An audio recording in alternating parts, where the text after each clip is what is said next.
तो पार्ट 14 की शुरुआत वहीं से होती है जहां पिछला एपिसोड खत्म हुआ था। दाइमा तेउल से 1950 में हुई जंग के बारे में पूछती है, जिससे तेउल समझ जाती है कि दाइमा भी रिपब्लिक ऑफ कोरिया से आई है। तेउल उन्हें बताती है कि जंग 3 साल तक चला, उसके बाद कोरिया 2 देशों में डिवाइड हो गया, रिपब्लिक ऑफ कोरिया यानी साउथ कोरिया और नॉर्थ कोरिया। दाइमा उसे बताती है कि अपने माता पिता को उस जंग में खोने के बाद वो अकेले भटक रही थी। तभी उसे किंग हेजोंग मिले थे, जो कि लिगोन के ग्रैंडफादर थे, जिन्होंने दाइमा से पूछा कि क्या तुम इस जंग से दूर जाना चाहती हो। तब दाइमा अपने हाथों में एक पोएम की किताब लिए उनके साथ इस दुनिया में आ गई। जिसके बाद से ही ना ही इन्हें अपने गाँव का कुछ पता चला, ना ही उस जंग का कोई नामो निशान था यहाँ। तो यहाँ हमें समझ आता है कि दाइमा को बांसुरी के पावर्स के बारे में पता है, और उन्हें तो ये भी पता था कि लिगोन दूसरी दुनिया जाता है और तेउल दूसरी दुनिया से आई है। वहीं इधर प्राइम मिनिस्टर जो लिगोन से मिलने आई थी, जिसे क्योंकि अब दूसरी दुनिया के बारे में पता था, तो उसका इरादा था लिगोन को ब्लैकमेल करने का। उसे तो अब ये भी पता चल चुका था कि लूना तेउल की हमशक्ल है। तो हमें कुछ दिन पहले का फ्लैशबैक दिखाया जाता है, जहाँ हमें पता चलता है कि जो न्यूज़पेपर्स प्राइम मिनिस्टर को मिल रहे थे वो सब उसे लिरिम भेज रहा था। तो एक दिन उसने न्यूज़पेपर के साथ ईसो बुक स्टोर का एड्रेस भी भेजा था, जहाँ प्राइम मिनिस्टर आती है तो लिरिम को देखकर वो तो हैरान रह जाती है। तो उससे वो न्यूज़पेपर में अपने हमशक्ल की फोटो दिखाकर पूछती कि ये कौन है। लिरिम कहता है कि ये तुम ही हो पर दूसरी दुनिया में, इसीलिए जो मैं बोलता हूँ वो करो, वरना तुम्हें इस लड़की से रिप्लेस करने में मुझे ज्यादा देर नहीं लगेगी। पर मुझे लगता है कि तुम काफी समझदार हो। अब लिरिम की इस धमकी से प्राइम मिनिस्टर डरती तो नहीं है, उल्टा उसे कहती है कि तुम सच बोल भी रहे हो या नहीं, पहले ये प्रूफ तो करो। प्राइम मिनिस्टर उसे दूसरी दुनिया ले जाने के लिए कहती है। तो यही वो टाइम था जब प्राइम मिनिस्टर ने बीमारी का बहाना बनाया था। असल में वो बीमारी के बहाने से रिपब्लिक ऑफ कोरिया गई थी, जहाँ उसने अपने हमशक्ल को ढूंढकर उसे मार दिया ताकि लिरिम उसे ब्लैकमेल ही ना कर पाए। Coming back to present, prime minister लिगोन से कहती कि मुझे पता है कि वो लड़की एक चोर है, इसीलिए क्या आप एक चोर को क्वीन बनाना चाहते हैं? अगर पब्लिक को ये पता चल गया तो लोग अपने राजा के बारे में क्या सोचेंगे? लिगोन समझ गया था कि ये उसे ब्लैकमेल करने की कोशिश कर रही है, तो उसे कहता है कि अपनी लाइन क्रॉस मत करो। तभी थंडरिंग और बारिश शुरू हो जाती है, इससे प्राइम मिनिस्टर के गले पे वो स्कार आ जाता है। इससे उसे बहुत जलन महसूस होती है। इससे लिगोन समझ जाता है कि ये भी दूसरी दुनिया गई होगी। प्राइम मिनिस्टर अपने हेल्थ प्रॉब्लम का बहाना देकर चली जाती है। तो लिगोन अपने रॉयल गार्ड्स को पता करने के लिए कहता है। लिरिम के जो जिंदा बचे सोल्जर्स हैं, उनकी बॉडीज को चेक करने के लिए कहता है कि कहीं किसी के बॉडी में जलने के स्कार्स तो नहीं है। प्राइम मिनिस्टर बाहर आते हुए तेउल से मिलती है, जहाँ तेउल भी उसे पहचान जाती है। जिसे उसने रिपब्लिक ऑफ कोरिया में देखा था वो प्राइम मिनिस्टर ही थी। इवन वो प्राइम मिनिस्टर के गर्दन पे वो स्कार भी देख लेती है, जिसे देख वो भागकर लिगोन के पास आती है और उसे प्राइम मिनिस्टर के स्कार के बारे में बताती है। लिगोन तेउल से कहता है कि प्राइम मिनिस्टर भी इसी तरह से लिरिम से जुड़ी हुई है। तेउल बताती है कि मैंने प्राइम मिनिस्टर को रिपब्लिक ऑफ कोरिया में देखा था। इससे लिगोन कंफर्म हो जाता है कि प्राइम मिनिस्टर भी लिरिम से मिली है और लिरिम ने ही उसे रिपब्लिक ऑफ कोरिया में भेजा था। तेउल पूछती कि अगर ये स्कार्स तुम्हारी और प्राइम मिनिस्टर के बॉडी पर है तो फिर मेरे बॉडी में स्कार क्यों नहीं आते, क्योंकि मैंने भी तो दोनों दुनिया के बीच ट्रैवल किया है। लिगोन कहता है कि मैं इसी बारे में पता लगा रहा हूँ। इसके बाद लिगोन जाता है हॉस्पिटल, जहाँ वो लिरिम की सोल्जर्स के डेड बॉडीज के बारे में पता करने गया था, जहाँ उसे डॉक्टर से पता चलता है कि उन सभी के बॉडीज पर ऐसे स्कार्स आए थे, स्पेशली जब बारिश होती है तब। लिगोन ने पहले ही लिरिम के सोल्जर्स के बारे में पता करने के लिए कहा था। इसमें लिगोन को पता चला कि वो सभी तो इस दुनिया में मर चुके हैं। इससे लिगोन को सब समझ आ जाता है कि जिन लोगों ने भी दूसरी दुनिया ट्रैवल किया है और अगर उस दुनिया में उनका हमशक्ल मर चुका है तो सिर्फ उन्हीं के बॉडीज पर थंडरिंग और बारिश के टाइम ये स्कार्स आते हैं। जैसे लिगोन और लिरिम के हमशक्ल दूसरी दुनिया में मर चुके हैं, इसीलिए इनके बॉडीज पर ये स्कार्स आते हैं। इधर उसी हॉस्पिटल में यंसुप भी एडमिट था, जिसे मारने के लिए लिरिम का आदमी आता है, जो इसी हॉस्पिटल में पेशेंट बन के रह रहा था। पर यंसुप उसे पकड़ लेता है, क्योंकि जब लिगोन और तेउल उससे मिलने आने वाले थे तब यंसुप ने अपना रूम चेक किया था। अभी उसे टेबल के नीचे से कुछ ऑडियो ट्रांसमीटर्स मिले थे, जिससे वो समझ गया था कि कोई तो उस पर नजर रखे हुए है। इसीलिए यंसुप इसे पकड़ने के लिए सोनी की एक्टिंग कर रहा था। तभी यहाँ लिगोन भी अपने गार्ड्स के साथ चला आता है, जो लिरिम के बंदे को अरेस्ट कर लेते हैं। तभी फिर से बिजली कड़कने लगती है, जिससे लिगोन को फिर से दर्द होता है, पर यंसुप को नहीं होता, क्योंकि उसका हमशक्ल यानी कि जोयोंग अभी जिंदा है। अगले दिन सेक्रेटरी मो लिगोन को बताती है कि आपकी क्वीन के बारे में पब्लिक में बहुत बवाल मचा हुआ है, तो क्या आप कोई ऑफिशियल अनाउंसमेंट करना चाहेंगे मिस तेउल और आपके बारे में? इस पे लिगोन कहता है कि अभी नहीं, क्योंकि अभी मुझे तेउल से कोई जवाब नहीं मिला है। तभी दाइमा आकर उसे शिंजे की मॉम के बारे में बताती है। उन्होंने जहर खाया तो था, पर सही टाइम पर उनका ट्रीटमेंट होने की वजह से वो अभी ठीक है। तो लिगोन उनसे बात करने जाता है, जहाँ वो बताती है कि लिरिम ने ये जहर मुझे आपके खाने में मिलाने के लिए कहा था, वरना वो मेरे बेटे को मार देता,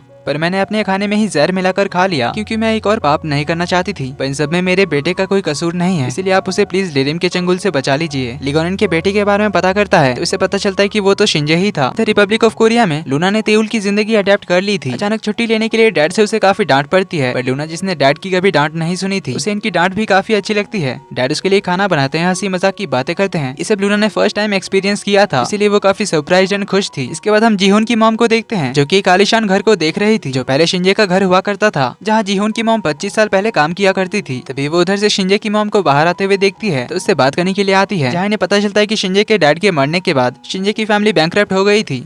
और ये लोग अभी रेंट पे रहते हैं। अब शिंजे की मॉम तो जीहोन की मॉम को देखकर हैरान होती है, क्योंकि 25 साल पहले जीहोन की मॉम शिंजे के घर पे ही काम करती थी, पर अभी शिंजे की मॉम ने गैम्बलिंग छोड़ दिया है और इस नेबरहुड के कुछ घरों में काम करती है। तो जीहोन की मॉम उनसे बात करने के लिए उन्हें खाने पे ले जाती है। तभी हम जोयोंग को देखते हैं, जो कि शिंजे की मॉम पे नजर रखने आया था, क्योंकि उसे डाउट था कि अगर शिंजे को रिप्लेस किया गया है तो हो सकता है शिंजे की मॉम भी लिरिम से मिली हुई है। और वो जीहोन की मॉम को देखकर हैरान रह जाता है, क्योंकि ये लिगॉन की मॉम की हमशक्ल थी। तो वो उन्हें फॉलो करते हुए रेस्टोरेंट तक जाता है। तो शिंजे की मॉम अपने बेटे के बारे में बताती है कि वो अभी एक पुलिस ऑफिसर है। जब उनसे जीहोन के बारे में पूछती है, जो सुन जीहोन की मॉम उठकर चली जाती है। तो जीहोन की मॉम लिफ्ट में जाती है, जहाँ लिरिम का एक आदमी हमेशा उनके साथ रहता है। जोइंग भी उसी लिफ्ट में आ जाता है और अब वो जीहोन की मॉम के बारे में पता लगाने लग जाता है। इधर किंगडम ऑफ कोरिया में लिगॉन तेउल को बताता है कि अब पैरेलल वर्ल्ड का दरवाजा खुलने से वक्त 1 घंटे तक रुकने लग गया है और अब से जितनी बार भी दरवाजा खुलेगा तो टाइम और ज्यादा देर तक रुक जाएगा। तेल पूछती क्या इसे ठीक करने का कोई तरीका है। लिगॉन कहता है कि शायद ये जादुई बांसुरी 2 हिस्सों में बटी हुई है, इसलिए ये प्रॉब्लम्स हो रही है। अगर बांसुरी के दोनों हिस्से एक हो जाएं तब ये सब कुछ ठीक हो सकता है। तेल कहती है पर इसके लिए या तो तुम्हें लिरिम के बांसुरी का हिस्सा हासिल करना होगा या फिर वो तुम्हारा हिस्सा लेगा। लिगॉन कहता है एक तीसरा रास्ता भी है, अगर मैं लिरिम को 25 साल पहले जाकर बांसुरी का आधा हिस्सा ले जाने से रोक लूं तब ये सब रोकना पॉसिबल है। तेल पूछती पर तुम पास्ट में कैसे जाओगे। लिगॉन कहता है कि अगर पैरेलल वर्ल्ड में जाना पॉसिबल है तो शायद हम पास्ट में भी जा सकते हैं, इसके लिए शायद मुझे बांसुरी के दोनों हिस्से को एक करना होगा। तो लिगॉन तेउल और योनसब को रिपब्लिक ऑफ कोरिया छोड़ने के लिए जाता है, जहाँ तेउल घर आते ही अपने डैड के गले लग जाती है और बताती है कि मैंने आपको बहुत मिस किया। डैड कहते हैं कि अभी तो सुबह सुबह ही तुम घर से निकली थी, इतनी जल्दी तुम्हें मेरी याद कैसे आ गई। जो सुन तेउल हैरान होती है तो वो अपना रूम चेक करने जाती है, जहाँ उसका फोन उसे नहीं मिल रहा था। तो वो अपने डैड का फोन लेकर बाहर चली आती है, अपने फोन को ट्रैक करने लगती है। इधर शिंजे तेउल के घर की ओर ही आ रहा था, जहाँ रास्ते में उसे तेउल दिखाई देती है, जो कि असल में लूना थी। तो उससे पूछने लग जाता है कि तुम आखिर कहाँ थी, मैंने तुम्हें कितने मैसेजेस और फोन किए। इससे पहले कि शिंजे उसे पहचान ले, लूना उसे किस कर देती है। तभी लूना के फोन पे कॉल आने लगता है, इसीलिए वो कॉल के बहाने यहाँ से चली जाती है। पर इस किस्से तो शिंजे एकदम शॉक्ड रह गया था। तो वो कुछ देर बाद उसकी तरफ जाने लगता है, जहाँ दूसरी गली में उसे असली तेउल मिल जाती है, जो उसे कहती कि मेरे फोन का लोकेशन आसपास ही दिखा रहा है। अब शिंजे इसे देखकर हैरान होता है। तो तेउल उससे पूछती है कि क्या तुमने मेरे हमशक्ल को देखा। शिंजे हाँ कहता है। तेउल उसे बताती है कि उसके पास ही मेरा फोन है। शिंजे कहता है कि शायद तुम्हारा आईडी कार्ड भी उसी के पास है, जिससे उसने छुट्टी के लिए अप्लाई किया था, इसीलिए पुलिस स्टेशन जाकर पहले अपनी छुट्टी कैंसिल कराओ। ये बोलकर वो चला जाता है। तो तेउल अपने फोन पे कॉल लगाती है, तो इस बार लूना कॉल पिक कर लेती है। तो तेउल लूना से कहती है कि शायद तुम मुझसे ही मिलने आई हो, इसीलिए हमें मिलना चाहिए। लूना कहती है जिस दिन तुम मुझसे मिली वो दिन तुम्हारा आखिरी दिन होगा। इधर लिगॉन जोयोंग के हाल चाल जानने आया था, तो उसे बताता है कि मैं यहाँ प्राइम मिनिस्टर कू से मिला था, यानी वो भी लिरिम के साथ मिली हुई है। लिगॉन कहता है डोंट वरी, उसका भी मैंने इंतजाम कर दिया है, वो अब कुछ नहीं कर सकती। इससे हम इधर किंगडम ऑफ कोरिया में देखते हैं कि लिगॉन इस बार रिपब्लिक ऑफ कोरिया आने से पहले प्राइम मिनिस्टर के घोटालों को एक्सपोज करके आया था, जिससे उसे प्राइम मिनिस्टर के पोजीशन से भी हटा दिया गया था। इधर नारी यूनबी और काबी के साथ होती है, जहाँ वो यूनबी से पूछती कि क्या तुम्हें नहीं लगता कि तुम्हारा भाई अब पहले जैसा नहीं रहा। इवन मुझे तो लग रहा है कि वो कोई अलग ही इंसान है। यूनबी कहती हाँ ये तो मुझे काफी दिन से ही लग रहा है। पर तभी यहाँ पे असली योनसोप आ जाता है, तो यूनबी काबी उसे देख भाग कर जाते हैं और यूनबी एक झटके में पहचान लेती कि ये उसका असली भाई है। और योनसोप नारी को इतने दिन बाद देखकर खुशी से उसे गले लगा लेता है, कहता है कि मैंने तुम्हें बहुत मिस किया। इससे नारी वाज लाइक अचानक इसे क्या हो गया। तेउल अपनी छुट्टी कैंसिल कराकर घर आती है, जहाँ लिगॉन को उसके डैड ने खाने के लिए बुलाया था, क्योंकि लिगॉन उसके घर के बाहर ही भटक रहा था। तो यहाँ तेउल अपने डैड को बता देती कि ये मेरा बॉयफ्रेंड है। अब डैड को इनके रिलेशन से कोई प्रॉब्लम नहीं थी। जैसे ही डैड लिगॉन के बारे में पूछने जाते हैं तो तेउल उन्हें कह देती कि आप बस इसकी शक्ल देखिए, इसके चेहरे से ही डिसेंसी झलक रही है। तो खाना खाने के बाद तेउल लिगॉन को बाहर ले आती है, जहाँ वो लिगॉन को कुछ कपड़े देती है जो वो लिगॉन के लिए खरीद कर रखी थी। इसमें एक काली जैकेट थी जो लिगॉन को कहीं देखा सा तो लगता है, अभी वो इस पे ज्यादा कुछ ध्यान नहीं देता। देन तेउल को प्राइम मिनिस्टर के हमशक्ल कू यूना का मिसिंग रिपोर्ट मिलता है,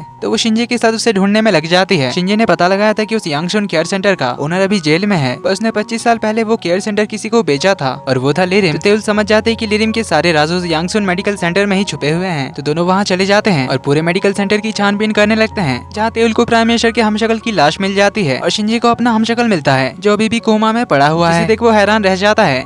वीडियो पसंद आई तो वीडियो को लाइक कर देना, चैनल पर पहली बार आए तो do subscribe and hit the bell icon. मिलते हैं अगले पार्ट में, तब तक के लिए take care and bye bye.